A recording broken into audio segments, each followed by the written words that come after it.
Mapagpalang gabi sa inyo, aking mga anak,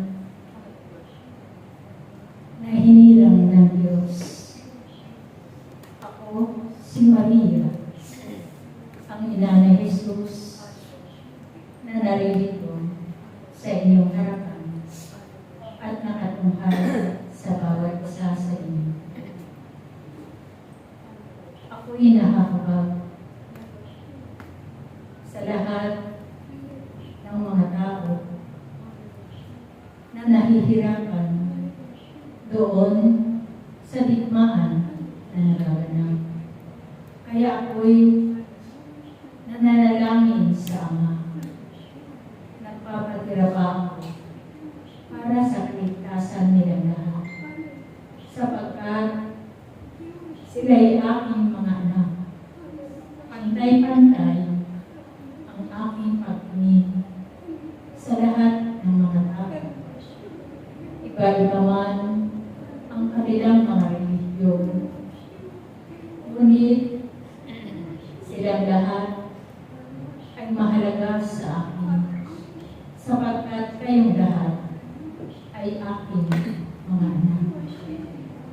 Kaya ako'y humihingi sa inyo na naway magsama-sama kayong manalangin para sa kaligtasan ng mundong ito. Sapagkat maraming mga tao doon sa mga digmaang nagaganap na hindi nila alam kung saan sila matutungo. Kaya ako'y nagpapatiraman sa Diyos na sila'y iligtas. Kaya kayo, aking mga anak, naririto, kayo'y tinawag at pinag-isa ng Diyos. Nalaway, manalangin kayong mabuti. Ipanalangin ninyo ang inyong mga kapatid na nahihirapan sa kanilang mga buhay. Kayo'y makalat, aking mga anak, sapagkat dito sa inyong lugar, sa inyong bansa, ay hindi ninyo nararanasan ang nararanasan nila, sapagkat sa inyong pagsunod sa kalooban ng Diyos, kayo ay iniligtas ng Diyos. Kaya huwag kayong mapagod na maglingkod sa Diyos. Patuloy kayong sumunod sa kanyang kalooban at sa inyong pagsunod sa kalooban ng Diyos. Naway, palagi ninyong lakipan ng pag-ibig, kababaan ng loob, at naway, puno kayo ng kagalakan upang ang lahat ay inyong makatagumpayan sa inyong mga buhay. Kayong lahat na narito ay patuloy na ipagkatiwala ninyong lahat ang inyong buhay sa Diyos. Huwag kayong hihinto at huwag kayong mapagod na tawagin ang pangalan ng Diyos. Huwag kayong mapagod na papurihan ang Diyos. Huwag kayong mapagod na sambahin ninyo ang pangalan ng Diyos, sapagkat wala kayong magagawa kapag kayo ay hiwalay sa Diyos. Ngunit ang Diyos na palagi ninyong tinatawag sa inyong mga buhay ay patuloy niya kayo iniligtas sa lahat ng oras.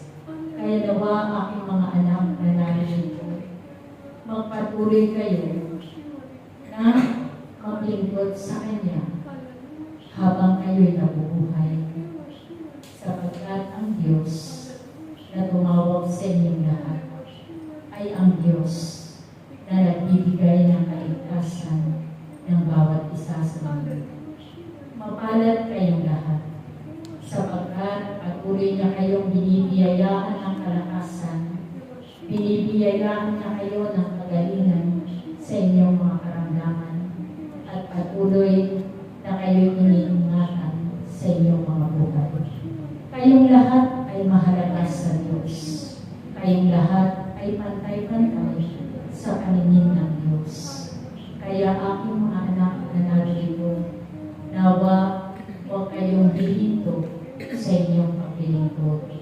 Huwag kayong hihinto sa pananalangin at patuloy kayong magkaisa na manalangin ng aking banal na Santo Rosario para sa kaligtasan ng inyong mga kapatid na nakakaranas ngayon ng mga paghihirap ng kanilang mga buhay.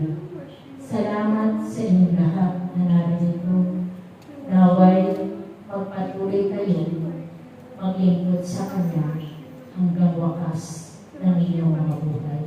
Salamat sa inyong lahat. Naway, samahan ninyo ako na manalangin ng aking banal na Santo Rosario para sa kaligtasan at kapayapaan ng mundo nito. Salamat sa inyong lahat.